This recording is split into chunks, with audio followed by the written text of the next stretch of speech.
Welcome to మీరాదమ్మ vlogs. నా channel పేరు నేనే మర్చిపోయాను. సిర్హాసిని శారీస్లోకి వచ్చాం కదండి. చాలా రోజుల తర్వాత మొక్కల్లోకి వచ్చాను. ఇన్ని రోజులు నేను పెంచిన మొక్కలు ఎప్పుడు చూపించాను కదా. ఇప్పుడు మా డాక్టర్ గారు హ్యాండ్ ఓవర్స్లోకి వచ్చింది గార్డెన్ అంతాని. నేను అడవిలా పెంచుకున్న దీన్ని మొత్తం తీసేసి అక్కడో మొక్క పెట్టి ఒక్కొక్క చెట్టు పూలు పూయిస్తున్నాను. తెలుసా నీకు? నువ్వు అసలు గార్డెన్ చూడట్లేదు రా అని చెప్పి తీసుకొచ్చారు. ఇవాళ చూసి షాక్ అయిపోయాను. ఎందుకంటే మొత్తం అడవి కాస్త ఇలా ఎక్కడెక్కడో ఒక్కొక్క మొక్క అయిపోయి చాలా బాగుంది కదా. ఇప్పుడు నువ్వు పిచ్చి పిచ్చిగా పెంచేస్తావు అన్నారు. సరే మీతో కూడా షేర్ చేసేసుకుందాము. మా ఆయన గార్డెన్ ఎంత అలా చేస్తారో చూపించేద్దాం అనే ఉద్దేశంతో ఈ వీడియో ద్వారా మీ ముందుకు రావడం జరిగింది. యాక్చువల్గా నిజానికండి గార్డెన్ లో మొత్తం నేను క్లిప్స్ తీసాను. అవన్నీ వీలైతే యాడ్ చేస్తాను. పెద్ద పెద్ద స్టాండ్స్ ఆ చివరి నుంచి చివరి వరకు ఇటు 3 లైన్స్ అటు 3 లైన్స్ ఇటు 3 లైన్స్ ఉండేవి కదా. మొత్తం అవన్నీ అండి నేను సరిగా పట్టించుకోలేకపోయాను. మొత్తం వర్క్ లో పడిపోవడం వల్ల ఎండ్కి కరెక్ట్గా 4-5 ఇయర్స్ అంతే అండి. అంత కూడా రాలేదు. చాలా మంచి క్వాలిటీ అండి ఐరన్ అని చెప్పేసి ఇదంతా ఈ ఐరన్ అంతా చాలా మంచి క్వాలిటీ అని చెప్పేసి చేశారు వాళ్ళు. తీరా చూసి ఏమైందంటే ఎండకి తడిచి ఎండి వానికి తడిచి మొత్తంగా రస్ట్ పట్టేసి కూలిపోయి కింద పడిపోయినాయండి. పెద్ద చప్పుడు వచ్చింది కింద. అయితే ఏమైందని పరిగెట్టుకుని వచ్చేసరికి ఇవి మొత్తం కుండీలన్నీ దబ్బని కింద పడ్డాయి. సో మళ్ళీ అవన్నీ తీసేసి కొత్తగా వాటి ముక్కల్ని యాడ్ చేసుకుని కొంచెం తక్కువలో ఖర్చు చేసుకుంటూ జాగ్రత్తగా మళ్ళీ డిజైన్ చేసి చిన్న చేయించారు డాక్టర్ గారు. మన గార్డెన్ అంతా ఒకసారి సరదాగా చూపిద్దామనే వచ్చానండి. ఆయన అయితే చాలా శ్రద్ధ తీసుకుంటున్నారు. ఇవన్నీ తగ్గిపోయినాయి. నాకైతే నిండుగా అసలు ఆకులే కనిపిస్తూ మొక్కలు ఇంకా కుండీలు కూడా కనిపించకుండా పేర్ చేసుకుంటేనే నచ్చుతుంది. ఇది ఆయన టేస్ట్ కదా. అందరి గార్డెన్స్ చూడాలి. ఇప్పుడు ఇది డాక్టర్ గారు గార్డెన్స్. రాధమ్మ అయితే అడవిని చూపించింది కదా. మా డాక్టర్ గారు పెంచిన మొక్కలు ఒకసారి బోగిన్ విల్ల ఇటువైపు ఉండి ఇవన్నీ తీసుకొచ్చి ఇటు సర్ది అక్కడ మొక్క చెరకు ఎప్పుడు మన కుండీల్లో పెరుగుతుంది కదా. అమ్మవారికి ఇష్టమైంది కదా. అందుకని అసలు ఖచ్చితంగా నేను అలంకారాల్లో వాడడం కోసమైనా ఈ చెరుకుని ఇలా పెంచుతానండి. ఇది మాత్రం ఒక 2 కుండీల్లో ఉంచారు డాక్టర్ గారు. నేను పెట్టిందే. ఇది సైడ్ నుంచి మనం మొక్కలు తీసేసినా కూడా మళ్ళీ వస్తూ ఉంటాయి. మందారాలు అయితే రోజు పూస్తున్నాయి. ఒక 4-5 పూస్తే మన ఇంట్లో అమ్మవారికి అలంకారానికి వాడేస్తున్నాను. ఇకపోతే ఇవన్నీ చూపించేయండి రెడ్డి గారు. మొత్తం మన సైట్ రోజు అండి మన చెరువులో కలుపులు యాజ్ ఇట్ ఈస్గా పూస్తున్నాయి. కూరగాయల వరకు వచ్చేసరికి ప్రస్తుతానికి అయితే ఏం పట్టించుకోవట్లేదు కదా. కూరగాయలు అయితే ఏం లేవు. ఈ మొక్క పేరు మర్చిపోయానండి. ఇది చాలా బాగా పూస్తుంది. ఇది చూపించేయండి రెడ్డి గారు.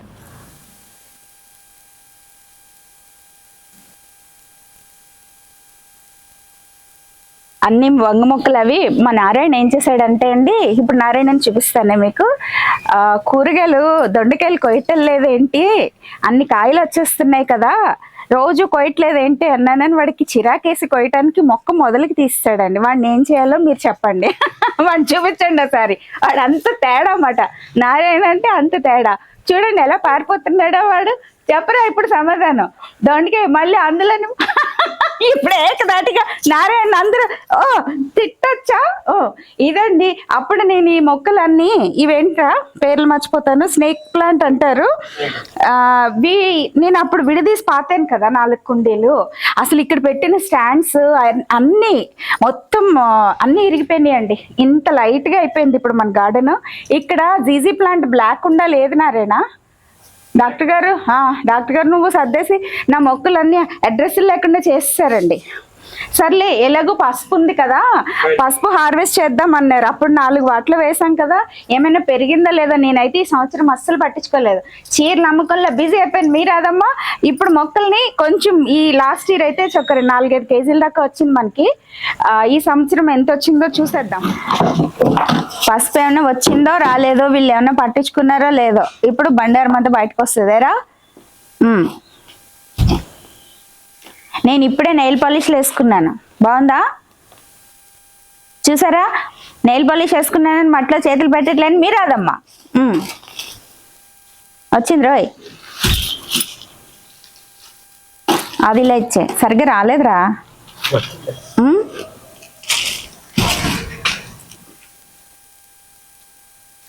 కొంచెమే వచ్చింది నారేనా. అక్కడక్కడ పాతిని అన్ని పట్టుకొచ్చేడు.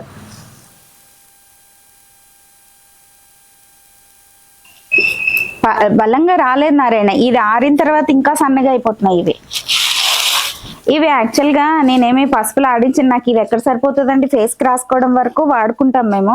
మా పాపకైతే రెగ్యులర్గా తను ఉందంటే ఈ లేతగా ఉన్న పసుపు కొమ్మలు తీసిస్తారు వాళ్ళ డాడీ. సో ఇది నిజంగా పండించాలంటే అండి ఇంటికి సరిపడే పండించేసుకోవచ్చండి పసుపు ఎప్పుడైనా సరే. మనకి నేనేంటంటే ఓన్లీ ఫేస్ కోసమే చేస్తాను కాబట్టి ఎక్కువ ఉండేలా చూస్తాను అంతే. ఈ ఫస్ట్ ఒక ఎన్ని సంవత్సరాల కిందటో తీసుకొచ్చుకుని పొలాల్లోకి వెళ్ళి తెచ్చుకుని పాత చిన్నవి 4-5 కొమ్మలు, ఆ తర్వాత నుంచి మన ఇంట్లో కంటిన్యూస్గా ఒక 4-5 టబ్బులు పెడుతూ నేల మీద కూడా అక్కడక్కడ పెడుతూ చేస్తూ ఉంటాం. పసుపు చాలా మంచిదండి, పాదాలకి రాసుకోవడం రోజు అలవాటు చేసుకుంటే చాలా మంచిది. మెయిన్ అమ్మవారికి ఇష్టం అండి. ఈ సందర్భంగా అండి అమ్మ పూజలు చేసేటప్పుడు అండి ఖచ్చితంగా అండి కుంకుమ పూజ చేస్తామంటారు, కానీ చక్కగా ఒక గిన్నెతో కుంకుమ, ఒక గిన్నెతో పసుపు పెట్టడం అలవాటుగా చేసుకోండి. ఎందుకంటే నేను అవన్నీ చెప్పిన రీజనింగ్స్ అవి అమ్మకి ఇష్టం అని మాత్రం తెలుసు. కుంకుమ పూజ లేకుండా లలితాష్టోత్తరంతో కానీ దుర్గాష్టోత్తరంతో కానీ చేసినప్పుడు, కుంకుమ పూజ లేకుండా మాత్రం పూజ చేసినప్పుడు నామాలతో అర్చించినప్పుడు అండి ఓం దుర్గాయ నమః అన్నాం అనుకోండి, ఒకసారి చిటికెడు కుంకుమ కానీ చిటికెడు పసుపు కానీ మీ దగ్గర ఉన్న అమ్మవారి పాదాల దగ్గర వేయడమో, లేదంటే ఒక ప్లేట్ పెట్టుకుని ఫోటో ముందు విగ్రహాలు లేకపోతే ఫోటో ముందు వేయటమో చేసి అది నామాలతో పవిత్రమైపోయి అమ్మ దీవెనలతో మనకి అది ప్రసాదం కింద మారుతుంది. అమ్మకి చాలా ఇష్టమైనవి ఏంటంటే పసుపు కుంకాలేనండి. సో పువ్వులతో పాటు పసుపు కుంకాలు ఖచ్చితంగా అమ్మ ముందు కూడా పూజలో వాడినవే కాకుండా ప్రతిరోజు కూడా పసుపు కుంకుమ ఉండేలా, అది నాకు ఈ మధ్యనే అర్థమైంది, అందుకని తెలియజేస్తున్నాను. ఎక్కడో డబ్బాల్లో పెట్టేసి దాచేసుకుని నీట్గా పెట్టేసుకున్నాను అని అనుకోవద్దు. మీరు పూజ చేసుకునే గదిలో చక్కగా 2 పసుపు కుంకాలు, ఒకవేళ అవి ఏమైనా పాడైనా ఒక 15 రోజులకు ఒకసారి మార్చుకుని కొంచెం కొంచెమైనా అమ్మ ముందు పెట్టుకున్నట్లయితే అమ్మకి ఇష్టంగా మీరు పూజ చేసిన వాళ్ళు అవుతారు. దుర్గాయ నమః, శివాయ నమః, ఏ నామమైనా సరే కొంచెం కొంచెం ఈ 3 వేళ్లతో అమ్మకు సమర్పించుకుని పువ్వులతో కానీ పసుపు కుంకాలతో కానీ అక్షతలతో కానీ అమ్మవారిని పూజించవచ్చండి. ఇంకా మన అలంకారంలో పసుపు చాలా ఇంపార్టెన్స్ అండి. ఇదేంటి నా గోల్డ్ ముట్టుకున్నాను, గోల్డ్ కాదు కూడా చెప్తాను. ఇప్పుడు చూసారా గోల్డ్ ఎంత నీట్గా పెట్టుకున్నానో. ఈ మధ్య కాలంలో ఇలా నైల్ పాలిష్ వేసుకోవడానికి కూడా నాకు ఖాళీ ఉండట్లేదు. గోల్డ్ ఇంపార్టెన్స్ నాకు ఎందుకో చాలా ఇష్టం అండి. ఇంత పెద్ద పెద్ద గోల్డ్ పెంచుకున్నారని తిడతారు, కానీ ఈశ్వరుడికి ఎక్కడ తగులుతాయో అని చాలా జాగ్రత్తగా చేసుకుంటాను. నా కూతురు పుట్టిన కొత్తల్లోనే గోల్డ్ తీసానండి. చిన్నపిల్ల కదా, ఒకసారి గుచ్చుకుని కొంచెం ఇన్ఫెక్షన్ వచ్చిందని భయం వేసి తీసాను. ఆ తర్వాత గోల్డ్ ఎప్పుడు ఉండేలాగా చూసుకుంటాను, కొంచెం చిన్నగా షేప్ చేసుకుంటాను. గోల్డ్ కదా ఇంత చెప్తున్నాను ఏంటి అనుకోకండి. డిగ్రీలో ఉండగా అండి కథలు చెప్తూ మొక్కలు చూపించేస్తూ కాసేపు మీతో గడిపేద్దామని వచ్చాను కదా. డిగ్రీలో ఉన్నప్పుడు అండి బీవీకేలో చదివాను. నేను చదివినప్పుడు మా కాలేజ్కి డాక్టర్స్ని పిలిపించారు. ఎందుకంటే అమ్మాయిలు హెల్త్ చెకప్స్ అని పెట్టారు, ఫ్రీ చెకప్స్, ఇష్టం ఉన్న వాళ్ళు ఎవరైనా వచ్చి చూపించుకోండి అని. నేను గబగబా డాక్టర్ అమ్మ దగ్గరికి వెళ్ళిపోయానండి.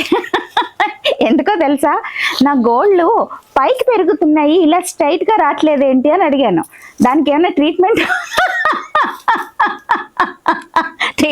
ఉంటుందా అని అడిగితే అమ్మాయి నా వైపు డాక్టర్ అమ్మ విచిత్రంగా చూసింది. ఆ చూపులకు ఇప్పటికే గుర్తున్నాయి. ఏముండదు, మీరే అందంగా షేప్ చేసుకుని నెయిల్ పాలిష్ చేసుకోండి, అందంగా ఉంటుంది అని చెప్పింది. సో ఇప్పుడు అది ఎందుకు చెప్పాను అంటే, రాధమ్మ ఏంటి పూజలు అంటది, ఇవేంటి గోల్డ్ కాదు చెప్తుంది అనుకుంటున్నారా? కాలి గోల్డ్ దగ్గర నుంచి తల వెంట్రుక దగ్గర వరకు జాగ్రత్తలు తీసుకుంటూ మీ సొసైటీలో మీ బాధ్యతలు మీరు సక్రమంగా నిర్వర్తించడంలో ఇవన్నీ ఉపయోగపడతాయి. అర్థమయ్యే వాళ్ళకి అర్థమవుతుంది. మీరు ఎలా పడితే అలా ఉండి ఇంట్లో గొడవలు వస్తున్నాయి, బయటికి వెళ్ళిపోతున్నారు, ఇలాంటి కబుర్లన్నీ ఎందుకు వస్తాయి అంటే, మీరు కొంతమంది ఉంటారు, ఒక 10%, 5%, 1% ఉంటారు, వాళ్ళని వదిలేసేయండి. కానీ మన వరకు శ్రీమూర్తులంతా ఈ కుటుంబ వ్యవస్థను నిలబెట్టడంలో మన పాత్ర చాలా ఇంపార్టెంట్. మన జాగ్రత్తలు మనం జాగ్రత్తగా తీసుకుంటూనే మన ఆధ్యాత్మిక ప్రయాణం మనం చెయ్యొచ్చు అని ఏమో అమ్మ అందుకేనేమో నా జీవితం మీకు చూపిస్తుంది. వాళ్ళ కోసం మనం ప్రాణం పెట్టేస్తాం, అవన్నీ ఒక ఎత్తు అయితే మనం వాళ్ళకి కనిపించటం కూడా అంత అపురూపంగా అమూల్యంగా కనిపించి అన్ని జాగ్రత్తలు. ఇప్పుడు అమ్మవారిని మన అలంకారాలన్నీ చూపిస్తాం. అలంకారాలన్నీ చూపించేటప్పుడు అవన్నీ ఇంపార్టెంట్ అనే కదా అర్థం అండి. సో మీరు ఏ పనైనా చేసినప్పుడు ప్రతి దానికి ఒక రీజనింగ్ ఎత్తుక్కుని ఎదుటి వాళ్ళని విమర్శించేసి చేయకుండా మీ జాగ్రత్తలు మీరు తీసుకుంటూ మన కుటుంబ వ్యవస్థ బాగుంటేనే కదా ఈ సమాజం బాగుంటుంది. ఈ సమాజంలో అందరూ సంతోషంగా ఉంటేనే కదా మన దేశం, మన రాష్ట్రం, మనం అన్నీ బాగుంటాయని ఆలోచించగలుగుతాం. సో ఈ జాగ్రత్తలు తీసుకుంటూ మీ సరదాలన్నీ సెకండరీ, ముందు మన హెల్త్ అన్నింటికంటే ఇంపార్టెంట్ అండి. హెల్త్ కోసం మళ్ళీ ఎక్కడికి వచ్చేసరికి పసుపు దగ్గరికి వచ్చాం. పసుపు అయితే చాలా మంచిదండి. పసుపు కొమ్మలు ఒక చిన్న కొమ్మ పెట్టుకున్నారంటే కంటిన్యూస్గా 10 ఏళ్ళ నుంచి మనం ఇలాగే రన్ చేస్తున్నామని అర్థమైపోతుంది కదా. ఈ కాలంలో పచ్చిగా మొదలైన దగ్గర నుంచి పచ్చి పసుపు ఇంకా బాగా పనిచేస్తుందండి. అవి ఫేస్కి రాసుకుని అప్లై చేసుకుని, ఇది ఒకటే కాదు, గులాబీ రేకులని 2 పూలు తెచ్చుకుని చక్కగా మిక్స్ పట్టుకుని దానిలో పాలు కలుపుకుని ఫేస్కి రాసుకుంటే ఇప్పుడు ఇవన్నీ నాకు అవ్వటం లేదు. కానీ ఇప్పుడు నేను అయినా బాగానే ఉంటున్నాను కదా, మీకు అందరికీ నచ్చేస్తున్నాను కదా. అమ్మ పూజలు ఎక్కువైపోయే కొద్దీ మనకి ఆటోమేటిక్ గా అందం అమ్మే ఇచ్చేస్తారండి. నేను అందంగా ఉండను, అమ్మ ఇచ్చేస్తారు. మీరు కూడా అలా మార్చుకుంటూ మీ కుటుంబ జీవితాన్ని సక్రమంగా నిర్వర్తించుకుని అప్పుడు అమ్మ దగ్గరికి చేరిపోదాం. చాలా చెప్పేసాను పసుపు చూపిస్తూ. ఇది మీ రాదమ్మ, మీ రాదమ్మ కదా. చూడండి మా నారాయణ ఎంత మంచోడో. చూడండి అక్కడ దొండకాయ పాత తీసినా ఇక్కడ అన్ని నాకు తీసుకొచ్చి నా చేతి తీస్తున్నాడు అనమాట. నాకు ఇలాంటి పనులు అన్నీ ఇష్టమని వాడికి తెలుసు. మట్టి అంటే చాలా ఇష్టం అండి. నేను ఇంటర్మీడియట్లో ఉన్నప్పుడు ఫార్మసీ చేశానండి, D.Pharmacy కూడా చేశాను. ఫార్మసీ చేసేటప్పుడు ఏదో అందరూ కూర్చుని కబుర్లు చెప్పుకుంటా సినిమాల గురించో దేని గురించో మాట్లాడుకుంటుంటే నేను కూర్చుని ఆలోచించుకుని ఓ పేజ్ తీసుకుని పెన్ తీసుకుని మనిషి శరీరం ఈజ్ ఈక్వల్ టు ఒక 3 కేజీల మట్టి అని రాశాను. నిజంగా 3 కేజీలు ఉంటుందో ఇంకా ఎక్కువ ఉంటుందో తెలియదు. పక్కన ఇంకొక అమ్మాయి వచ్చింది, కరెక్ట్గా నేను రాస్తుంటే చూసి రాదా ఏంటిది అంది. అంటే అలా ఆలోచించుకుంటా ఉండేదాన్ని. అందరూ ఒక టైప్లో ఉంటే నేను మా అమ్మ ఏమో వచ్చి నా కూతుర్ని మీరు సినిమాలకి వెళ్ళినప్పుడు తీసుకెళ్ళండి అమ్మా, ఎప్పుడు పూజల్లో ఉంటుందమ్మా అని మా ఫ్రెండ్స్ని అడిగేదంట. మా అమ్మ సినిమాకి వెళ్తే అక్కడ మా ఫ్రెండ్స్ ఉన్నారట. నేను ఎక్కడున్నానంటే ఇంట్లోకి వచ్చి వేదాలు మళ్ళీ తప్పులు చదువుతాను. ఈ సందర్భంగా అండి తెగ కబుర్లు చెప్పేస్తున్నానా. మంత్రాలు గురించి ఎవరో కమెంట్ పెట్టారు, విపరీతాలకు దారితీస్తాయని ఏదో పెట్టారు. ఆవిడ మంచిగానే చెప్పారు. మరి నేను చెప్పింది ఏమన్నా ఆవిడ తప్పుగా అనిపించి చెప్పారో నాకు తెలియదు, కానీ చెప్పాలనుకుంటున్నాను అండి. మంత్రం అండి, నామం తీసుకుని, నామం అర్థం మనకి ఎలాగైనా తెలిసిపోతుంది. శ్రీమాత్రే నమః అన్న ఒక్క నామం తీసుకుని మనం తరించుకోవచ్చు అని చెప్తాను కదా. చూసారా ఎంత బాగా వచ్చిందో. శ్రీమాత్రే నమః అన్న ఒక్క నామంతో తరించుకోవచ్చు అని అంటాను కదా. ఆ నామం మనకు అమ్మ అంటే తెలియకుండా ఉండం కదా. అలాంటి నామాలు తీసుకుని కూడా మనం మోక్ష మార్గంలోకి వెళ్ళిపోవచ్చండి. ఆ మంత్రాలే తీసుకోవాలి. మంత్రాలు కావాలి అనుకునే వాళ్ళకి మాత్రం శ్రీ విద్యలో గురువులు, నాకు బాగా తెలిసిన గురువు గారుల పేర్లు తెలియచేస్తాను. ఎంత బాగుందో చూడండి. చూస్తుంటే మట్టి ఎలా వచ్చేస్తుంది. ఇంతే ఇలా అయిపోతాం, ఇలా కలిసిపో మళ్ళీ ఎక్కడికి వెళ్ళిపోతున్నానా. ఓకే, మంత్రాలు చేసినప్పుడు అండి చాలా జాగ్రత్తగా ఉండాలి, అది పక్కా అండి. ఎందుకంటే మంత్రం చేసినప్పుడు ఎప్పుడైనా సరే ఒక్క అక్షర దోషంతోనే మారిపోతాయండి, రిజల్ట్ మారిపోతుంది. నేను చాలా వీడియోస్లో చెప్పాను, అయినా ఏమో ఆమెకి ఏమర్థమయ్యి అలా చెప్పారో ఎందుకు అనిపించిందో అని నేను మళ్ళీ తెలియచేస్తున్నాను. కొంచెం ఏది పడితే అది వీడియో అసలు ఎంత దారుణంగా అంటే అక్షరాలు కూడా ఇచ్చేస్తున్నారండి, బీజాక్షరాలు కూడా. అది తప్పు, అవి పట్టుకుని వెళ్ళిపోకండి, అది చాలా పెద్ద దోషం అయిపోతుంది. దాని ఫలితాలు కూడా కొంచెం నేను పర్సనల్గా నేను కొన్ని ఫేస్ చేశాను. అంటే పక్కన నాకు అన్ని డీటెయిల్స్ ఇవ్వను, కానీ ఎవరికో ఇచ్చిన మంత్రం వారు తప్పు చదువుతుంటే వాళ్ళకి ఏదో జరగబోతుందని నా మనసుకు అనిపిస్తా ఉంటే డౌట్ వచ్చి నాకు నువ్వు చేస్తున్న మంత్రం ఒకసారి నీకు పైకి వినిపించన్నాను. అంటే అందుకే గురువు దగ్గర మంత్రం తీసుకున్నా కూడా 2-3 సార్లు గురువు గారి చేత ఓకే అనిపించుకుని మీరు చదువుతున్నది కరెక్టో కాదు చెవిలో చెప్తారండి మంత్రం. అంటే ఇప్పుడంటే అవన్నీ సాధ్యంగా అవుతున్నాయో లేదో నాకు తెలియదు, కానీ గురువు గారి దగ్గర కూడా మీరు ఒకసారి 4 సార్లు మీరు పలుకుతున్న దోషాలు ఏమైనా ఉన్నాయేమో చెక్ చేసుకుని మాత్రమే మంత్ర సాధనలోకి దిగండి. లేదంటే లలిత నామాల్లో మీకు ఇష్టమైన నామాన్ని పట్టుకునే అమ్మ నామస్మరణతోటే మనం అమ్మని చేరుకోవచ్చు. పసుపు చూపిస్తానని, మొక్కలు చూపిస్తానని ఎన్ని కథలు చెప్పేసిందండి మీ రాధమ్మ. రాధమ్మ అంటే కబుర్లు పోగానే ఇప్పుడు కొత్తగా అర్థమైపోయింది కదా. బాగుందిరా. ఇవాళ ఇంకేమున్నాయి, అయిపోయినాయి అన్ని. ఇంకేనా ఆగో ఆకుండి అదిరా, అందులో కూడా పెట్టాము అప్పుడు. ఈ కింద టబ్లో పెట్టాంరా. గార్డెన్ అంతా ఎలా చేస్తారో నేను మొత్తం అడవిలాగా చేసేసుకుని, పైగా చాలా బాగుంది కదా ఇప్పుడు అని అడుగుతున్నారు నన్ను పిలిచి. ఏం బాగుండడు మారా కన్నా మొక్కలన్నీ పోయినాయి కదరా అన్నాను. అంటే నీకు అలా ఇష్టమా, సరే అలా పెంచుతానులే అన్నారు. చూద్దామండి ఏం పెంచుతారు ఏం చేస్తారో చూద్దాం. అయిపోయినాయి ఇంకొన్నాయా? అయ్యో నా చీర. పొద్దున్న ఎక్కడికి వెళ్ళానండి, పనులు బయట పనులు ఇంట్లో పనులు అన్ని చూసి మళ్ళీ వీడియో చేసేయాలి. అవును చేయకపోతే ఎలాగ అమ్మాయి చేయలేదేంటని మెసేజ్లు పెడుతున్నారు. నా వీడియోస్ కోసం ఇంతమంది ఎదురు చూసేస్తా ఉంటే నేను చెయ్యకపోతే ఎలాగని ఓపిక తెచ్చుకుని లేచిపోయి నేను పొద్దున్న తయారయ్యానంటే అండి ఇలాగే ఉంటాను. పొద్దున్న సాయంత్రం వరకు మళ్ళీ మొహం అద్దంలోకి వెళ్ళి చూసుకోను. ఇప్పుడు మాత్రం కొంచెం మీరు బాహుబలి లాగా చెయ్యాలి అని ఎవరో అన్నారు. ఆ యూట్యూబ్ వీడియోలు చేస్తే కూడా బాహుబలి సెట్టింగ్లో చేయకపోతే ఎవరు చూడరు అన్నారు. నేను ఎన్ని చేసినా చూడట్లేదు కదా, ఇప్పుడు మొహం కూడా కొంచెం కనిపించకపోతే బాగోదని కొంచెం ఫినిషింగ్ టచ్లు ఇచ్చి పొద్దున్నే ఇలాగే తయారైపోతానండి. పచ్చిర్లు అవి దాచేసుకోవాలి బీరువాలో పెట్టేసుకోవాలని చూడకండి. ఎన్ని రోజులు ఉంటామో ఎప్పుడు పోతామో ఏమీ తెలియదు. శుభ్రంగా ఎక్కడికి వెళ్తే అక్కడికి పచ్చిచీర కట్టుకుని వెళ్ళిపోండి. ఉన్న చీరలన్నీ వాడేసుకోండి, బీరువాలో పెడతారు, ఇంట్లో నైటీలు వేసుకుంటారు. ఇది ఇక్కడ నుంచి బంద్ చేసేయండి. సరదాగా కనీసం వారంలో డ్రెస్సులు వేసుకునే వాళ్ళు వారంలో పూజ చేసుకునేటప్పుడు చీర కట్టుకోవాలి. అప్పుడు మీరు చీర కట్టుకుని గల్ మువ్వులు వేసుకుని తిరుగుతున్నారు అనుకో. నా పట్టీలండి గొలుసులు తెగిపోయినాయండి. 10 ఏళ్ళు ఏకదాటిగా వాడేసరికి గొలుసులు అంత అలా అరిగిపోతాయని ఇప్పటి వరకు నాకు తెలియదు. మీకు పంపిస్తాను, చూపిస్తాను. ఇంత అలా అరిగిపోయింది రాదమ్మా, ఇంత అలా అరిగిపోతాయా అని అడుగుతున్నారు మా అక్కలు కూడా. ఎన్ని కబుర్లు చెప్పేస్తున్నాను, ఇంత ఫుల్ స్టాప్లో కామాలి. నేనే కదా మా రెడ్డి గారు మాట్లాడగలను. ఈవేళ మా రెడ్డి గారు మాకు దొరికేశారండి. రెడ్డి గారు వస్తే మన వీడియోలు ఇంకొంచెం క్లారిటీ నా ఫోన్లో వచ్చిందానికి వీటికి తేడా కదా. అరే మట్లో లేవరా ఇంకా ఏముంది అందులో ఏవా చూసావా చెప్పు. పాతేద్దామా ఉందా? ఇప్పుడు తీసి ఇందులో పాతివేవో పెట్టు. ఇవ్వండి ఈరోజు మన హార్వెస్టింగ్, పసుపు హార్వెస్టింగ్ లో మీరదమ్మా బాగుంది కదా. ఇవి పాతేద్దామండి. ఏరా పాతివి తీసేనా? ఇవి మనకి బలంగా వస్తాయండి. పెద్ద లావుగా ఈ మాత్రం తయారైతే కనీసం మనకి బయట దొరికే కొమ్మల సైజు వస్తాయి. మనకి అన్ని చిన్నగా వచ్చినాయి కదా. ఇవి ఏం చేస్తానని అడుగుతారా? ఇవి మా వాళ్ళు ఎండబెట్టేసి కొన్ని పాతేస్తారు, మళ్ళీ కొన్ని ఫ్రిడ్జ్లో పెట్టుకుంటానండి. నేను పాపకే వాడుతున్నాను ఈ మధ్య. మరి తను ఇప్పుడు కాలేజ్కి వెళ్ళిపోయాను కదా, ఏమో మరి డాక్టర్ గారు పట్టుకెళ్ళి ఇస్తానంటారు కూడా ఆయన. ఇదండి ఈరోజు హార్వెస్టింగ్. పాతేయటం కూడా చూపించేసి ఈరోజు చెప్పిన కబుర్లు ఎక్కువైపోయినాయి కదా, ఇంకో వీడియోతో ఇంకొంచెం కబుర్లు చెప్తాను. ప్రస్తుతానికి మాత్రం కబుర్లు ఇంకా ఆపేసి పాతటం చూపించేస్తాను. వేసేరా మట్టి అండి ఎప్పుడైనా సరే మనకి ఖచ్చితంగా అండి ఈ దుంపలు పెట్టుకుని పసుపులు పెట్టుకుని వాటికి ఖచ్చితంగా అండి ఇసుక పాళ్ళు ఉండాలండి. అమ్మ కొంచెం ముద్దగా అయిపోయిందిరా ఇది. కొంచెం ఏమైనా ఇది మార్చుకునేటప్పుడు అండి నాకు గార్డెన్ చాలా ఇంట్రెస్ట్ అండి. నేను కాయించిన కూరగాయలు అయితే మీరు కంటిన్యూస్గా వీడియోలు పెట్టొచ్చు అన్నమాట.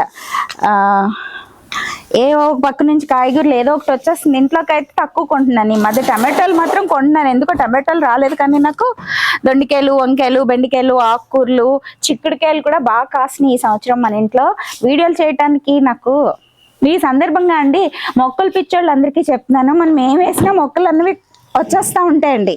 మొక్కలు ఎలా అయినా వీటి కోసం ఎక్కువ టైం వేస్ట్ చేసుకుని దేవుణ్ణి మాత్రం వదిలేకండి. మన హాబీస్ అన్నీ అవసరం. నా హాబీస్ ఏంటో తెలుసా? ఫోటోగ్రఫీ అండి. నా కెమెరాలు ఒక 4-3 ఉంటాయి, మీకు చూపిస్తాను. నేను నా చిన్నప్పుడు కెమెరాలన్నీ నేను తీసిన ఫోటోలు కూడా చూపిస్తాను. రాదమ్మ నీదో చాలా టాలెంట్ ఉందంటారా? మల్టీ టాలెంటెడ్ అండి. నాకు నేనే పొగడేసుకుంటున్నానా? ఊరికినే సరదాగా అంటున్నాను, కానీ నాకు చాలా ఇష్టం ఫోటోగ్రఫీ. అమ్మాయి ఇవి 2 ఇంక లేవా దీనిలో హోల్స్? 4 ఉన్నాయా? గుర్తులేదు నాకు. కొంచెం ఇసుకేస్తావా? వేసుకుందా? ఇక్కడ ఎక్కడ మూట పెట్టావుగా, తేవాలా? పర్లేదా? ఇది ఇసుక కూడా కొంచెం ఇసుక కలుపుకుంటే బాగుంటుంది. ఇప్పుడు నాకు లేట్ అయిపోయింది కదా, అందుకని నేను యాజ్ ఇట్ ఈజ్గా పెట్టేస్తున్నాను. ఇందులో ఇసుక బాగానే ఉంది, కాదంటే ఎక్కువ నీళ్లు పోసేస్తున్నారు మా వాళ్ళు, అందుకే ముద్దుగా అయిపోయింది. మట్టి పొడి ఆడుతూ ఉంటే. అవునండి, ఆన్లైన్లో డాక్టర్ గారు ఈ మధ్య ఏవో మందులు తెప్పిస్తున్నారు. అన్ని కుండీల్లోని పూలు పూస్తే అన్ని కోసుకుంటున్నాను నేను అమ్మవారి పూజలకి. సో మందుల పేర్లు కూడా బాగా పూస్తున్నాయండి వాటితో. వేసారా? ముద్దులో వేసేస్తున్నాడు వీడు, ఏదో చెప్పేస్తాడు మరి నారాయణ. ఇసుకలాగే ఉందమ్మా. మట్టి చూపించండి రెడ్డి గారు. ఇసుక పాళ్ళు ఎక్కువే ఉన్నాయండి ఇందులో. చూసారా, ముద్దుగా కనిపిస్తుంది కానీ ఇసుక బాగానే ఉంది ఇందులో. ఇంకొంచెం మట్టి పైపైనే పెట్టుకోవాలండి దుంపలు ఎప్పుడైనా. మనం పైకి దుంప 2 అంగుళాలు 3 అంగుళాలు లోతు పాతేనే ఇవి ఫుడ్ గ్రెయిన్స్ లాగా నిలబెట్టుకోవడానికి వస్తాయి అనుకుంటాను. ఇవి పాతే రావండి, మళ్ళీ మనకి కుళ్ళిపోతాయి అవన్నీ. 2 ఇంచెస్ 3 ఇంచెస్ పైకే పెట్టుకుంటే కనుక మనకి వెంటనే కింద దుంపలు పేర్చుకోవడానికి అవకాశం వస్తుందండి. చూసారా, ఇవి ఈ పక్క నుంచి వచ్చినాయి. ఇవన్నీ మళ్ళీ మనం పెట్టేసామంటే చక్కగా చల్ల గాలేస్తుంది మాకు. మీకు అది కనిపిస్తే అది కూడా చూపించేద్దాం. దేవుడా, ఈ రాధమ్మ ఎక్కడ దొరికింది? మా రాధమ్మ అంటున్నారు కదా. థ్యాంక్ యూ సో మచ్ అండి మీ ప్రేమకి. ఎన్ని పెట్టినరా? వాడు రేపు పొద్దున్న వాడికి కావాల్సినట్టు పాతుకుంటాడంటే వాడు ఇంటికి వెళ్ళిపోవాలా కంగారులో నా చేత అన్ని పైన ఫోటో షూట్ కోసం పెట్టిస్తున్నాడు. ఇప్పుడు నిజంగానే బాహుబలి సెట్టింగ్ మట్టి ఇది ఎరా. సెట్టింగ్ కాదండి, నేను వీడు తీస్తానంటే వద్దు వీడియో తీసుకుంటాను చాలా రోజులు అయిపోయింది కదా మొక్కలకి అని చెప్పి తీసాను. సో ఇంతే ఈ రోజు ఈ వీడియోతో మీ ముందు నుంచి సెలవు తీసుకున్న మీరు అదమ్మా. థ్యాంక్ యూ సో మచ్ అండి. డెఫినెట్గా ఈ వీడియో మొక్కలు ఎవరు సరదాగా చూసి ఎంజాయ్ చేస్తారు. ఎందుకంటే పాతుకోవాలని ఉన్న మొక్కలు ప్లేసులు లేక పాతుకోలేకపోతాం కదా. నేను రామకృష్ణపూర్లో ఉన్నప్పుడు అయితే కొనుక్కొచ్చేసి పెట్టేసిదాన్ని అండి కుండీలు. ఆ తర్వాత అవి చచ్చిపోయేవి. ఇంత అలాగా నేను ఇక్కడికి వచ్చిన తర్వాతే కాయలు పూలు కూరగాయలు అన్నీ కాయించగలుగుతున్నాను. ఏమైనప్పటికీ కాసేపు మీకోసం తీసానో నా కోసం నేను ఎంజాయ్ చేస్తానని అమ్మ ఇక్కడ కూర్చోబెట్టారో నాకు తెలియదు, కానీ నేనైతే చాలా సరదాగా గడిపాను. థ్యాంక్ యూ సో మచ్ అండి. మళ్ళీ ఇంకో వీడియో ద్వారా మీ ముందుకు వస్తాను. ఈసారి చీరల వీడియో కానీ అమ్మవారి గురించి కానీ చెప్తా మీ ముందుకు వస్తానని తెలియచేస్తూ సెలవు తీసుకుంటున్నాను. మీరు అదమ్మా. Thank you.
అందరికీ నమస్కారము. మీకు ఈ వీడియో నచ్చినట్లయితే please do like, share and subscribe me Radhamma vlogs. Thank you.